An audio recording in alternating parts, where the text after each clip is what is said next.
Uma coisa que me dá um certo desespero é ver o quanto alguns relacionamentos podem ser ruins. Às vezes chega no absurdo de um relacionamento abusivo, que pode terminar até em feminicídio. Mas antes desse extremo, a gente pode ver várias gradações de relacionamentos ruins. Eu digo que me dá desespero porque um relacionamento amoroso, afetivo, é para ser bom, é para ser incrível, é para ser um crescer juntos. Fico pensando nessas coisas porque não é de hoje que eu observo que tem um relacionamento um bocado diferente do de outros casais.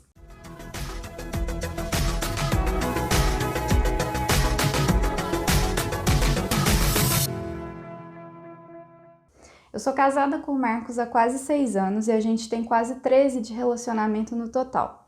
É claro que já nos desentendemos, brigamos muito no passado, mas usamos o tempo de relacionamento e as experiências que ele nos trouxe para aprender a conviver melhor, respeitando a liberdade, as capacidades, as vontades e os limites do outro.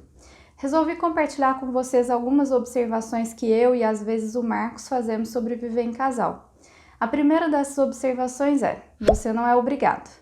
Às vezes, ou melhor, sempre, escuto relatos de como é a vida de outros casais, especialmente pelo fato de ser um dos temas campeões de procura de terapia.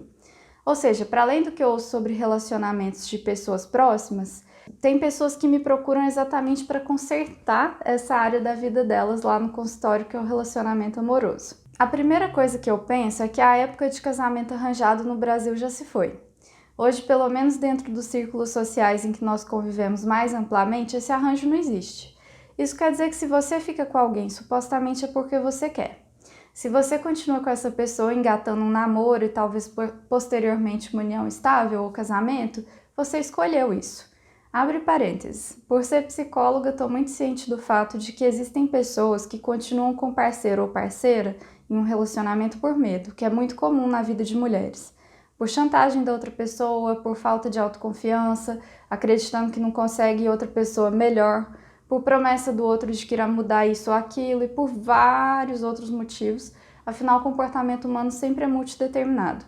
Mas nesse vídeo eu escolhi falar de relacionamento amoroso entre pessoas que não estão enfrentando esse tipo de situação. Agora fecha parênteses. Voltando ao ponto anterior, você está com alguém supostamente porque você escolheu isso, porque quer. Não importa quantas pessoas você esteja se relacionando, se você vive uma relação de casal fechada ou aberta. Assim, se você não tem alegria na sua vida amorosa, não tem a própria liberdade, não tem apoio, por que você está com essa pessoa? Vou te contar um pouquinho da minha história aqui. Eu me casei em um cartório da Rua São Paulo, em Belo Horizonte. Alguns familiares foram. Nós dois, eu e o Marcos, entendemos aquilo como uma formalização e segurança jurídica pra gente. Acabou acontecendo um caso engraçado. O fotógrafo do cartório perguntou se a gente ia trocar as alianças ali ou na igreja. O Marcos riu. Foi a reação mais espontânea que ele poderia ter tido. O fotógrafo ficou sem graça e o Marcos ficou sem graça porque o fotógrafo ficou sem graça. E quem nos conhece bem sabe, a gente calcula quantos hambúrgueres pode comer com o valor da aliança. Eu que gosto de viajar, calculo para onde poderia ir com tal quantia. Fato é que nós entendemos que o nosso amor, o nosso relacionamento é algo intangível e não precisa de um símbolo formal. Veja bem, nenhum de nós dois acha problemático usar aliança ou que as pessoas não deveriam usar. A gente só não quis, é simples. E a segunda parte do casamento foi minha mãe querendo comemorar em algum lugar. Como nós dois não tínhamos pensado nem planejado nada, a gente acabou indo para o Diamond Mall, sim, é um shopping, e cada familiar se serviu do que queria. Foi divertido, a gente comeu bem, isso que é o mais importante. Depois cada um voltou o que precisava fazer no dia, já que a gente se casou no dia útil. Tudo isso que eu tô contando para você não tem nada a ver com desprezar um momento de celebração da nossa união e felicidade ou de não querer compartilhar isso com os amigos e familiares, mas sim tem relação com o fato de que nós dois somos pessoas simples em nossas vontades, na forma de se expressar, simples um com o outro, com as outras pessoas no geral. Para mim é exatamente nessa simplicidade que reside o nosso modo descomplicado de nos relacionar. Não é e nem deveria ser um problema você querer uma festa, uma grande comemoração, um dia memorável na celebração do seu casamento. Só não perca de vista o mais importante, a relação com a pessoa que você escolheu, beleza? E o que mais vale entre a gente é a palavra que a gente dá um pro outro, não tem neura. Eu não sou uma esposa que odeia quando o marido vai jogar futebol, Marcos não é um marido que odeia quando eu vou encontrar com amigas, nem com amigos. Eu sou profissional autônoma, isso quer dizer que meus horários são diferentes do horário comercial, eu trabalho à tarde e à noite. Às vezes eu chegava em casa depois de 9 da noite, quando não tinha quarentena, E o Marcos não ficava me perguntando o que eu estava fazendo quando chego. Ele sabe que a verdade é que eu estava trabalhando. Agora é um pouquinho diferente porque eu estou em home office. Também não temos as senhas de um do outro de e-mail, de Instagram, nem de celular, de nada. Não rastreamos nada do que é feito pelo outro. Posso falar com toda a sinceridade do mundo que ele não me faz desconfiar de absolutamente nada. Vamos voltar lá na primeira coisa. Eu não sou obrigada. Se eu tivesse com alguém que não me transmite confiança, por que eu continuaria o relacionamento? A gente parte do princípio de que escolhemos livremente estar um com o outro. Se nós escolhemos ficar juntos, entramos na vida da pessoa com a intenção de agregar coisas boas. Traduzindo, ser uma fonte de apoio, ser alguém em quem confiar, dividir as contas de forma justa, dar suporte para o crescimento do outro, fazer parte de momentos felizes e divertidos, estar ao lado também nos momentos difíceis, dividir as responsabilidades, o cuidado com a casa, cuidar da saúde do outro, comemorar as conquistas, compartilhar os sonhos, ficar feliz com a felicidade do outro. Como eu teria tudo isso se eu não acreditasse nessa pessoa que escolhi para estar do meu lado? Como eu poderia oferecer tudo isso se eu não fosse crível para a pessoa que me escolheu? Eu gosto dessa frase que achei na internet, solta por aí, infelizmente eu não conheço a autoria. O que mantém a vaca no pasto é o capim, e não a cerca. Já escrevi nos artigos do site do consultório um texto sobre ciúme, vou deixar o link aqui na descrição do vídeo, caso você queira ler. Vou repetir aqui um parágrafo dele que acho que também faz muito sentido na nossa conversa. Os ditados populares dizem que a gente procura a nossa metade da laranja ou a tampa da panela. Uma vez eu vi uma comunidade no Orkut que se chamava algo assim. Achei minha metade da laranja. E a descrição era: e agora, o que eu faço? Espremo?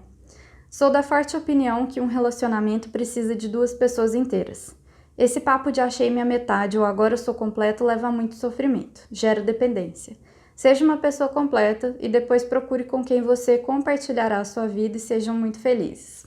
O último ponto que quero compartilhar com você é o quanto acredito que a liberdade é um dos principais ingredientes dentro de um relacionamento ou casamento feliz. Em primeiro lugar, você não é gêmeo siamês da sua esposa, marido, namorado, o nome que você dá para a pessoa ao seu lado. Você é alguém com vontades, sonhos, problemas, medos, como qualquer outra pessoa. Isso quer dizer que você terá muito em comum com seu parceiro, mas também muitas coisas diferentes. Por exemplo, vocês trabalham em lugares distintos. Você terá que se preocupar com os colegas de trabalho como sendo uma potencial ameaça ao seu rolo, namoro, noivado, casamento? Um dia você quer ir para um lugar que a pessoa não quer. Você deixa de ir? Se for o contrário, você tentará impedir que a outra pessoa vá? Uma coisa que eu acho super triste de ver é o quanto alguns casais parecem cumprir um ritual e se obrigam a ficar juntos o tempo todo, a todo custo. Ou então quando, mesmo não estando juntos, a sua liberdade de ação vai somente até onde o outro autorizar. Qualquer coisa pode ser interpretada como ameaça ao relacionamento, existe uma vigilância constante sobre o que o outro está fazendo e até mesmo pensando. As crenças sobre casamento são ruins. Quem nunca ouviu dizer que se casamento fosse bom não precisava de testemunha? O imaginário popular reforçado é o de que casamento é uma prisão, faz parte de uma etapa da vida em que você precisa abdicar de si mesmo para ser uma marionete de alguém. Essas pessoas estão espremendo a metade da laranja delas, vai sobrar só o bagaço. Eu sou muito feliz sendo casada e vivendo em um casamento descomplicado. Muita gente diz que os primeiros anos são muito difíceis, que você está se adaptando à pessoa, encontra um monte de mania chata que não conhecia antes. Mas sabe o que é mais engraçado? Eu não achei difícil. Minha vida não mudou radicalmente porque eu casei. Parece que é só uma extensão daquilo que eu já vivia antes, adicionando mais companheirismo a essa extensão. Como isso poderia ser ruim? Eu continuo inteira e ele também. Então não pense em metade da laranja, se veja como uma pessoa inteira em busca de outra pessoa inteira e dá bem mais certo fazer assim. Trate seu relacionamento como mais uma das suas escolhas que buscam o resultado ser feliz na maior parte do tempo. Espero que você tenha entendido esse ponto de vista sobre relacionamento afetivo, sobre casamento, sobre isso ser uma escolha e ela ser direcionada a fazer da sua vida melhor e não pior. Se inscreve aqui no canal, ativa o sininho, compartilha esse vídeo com pessoas que você acha que podem se beneficiar do conteúdo e nos vemos no próximo vídeo.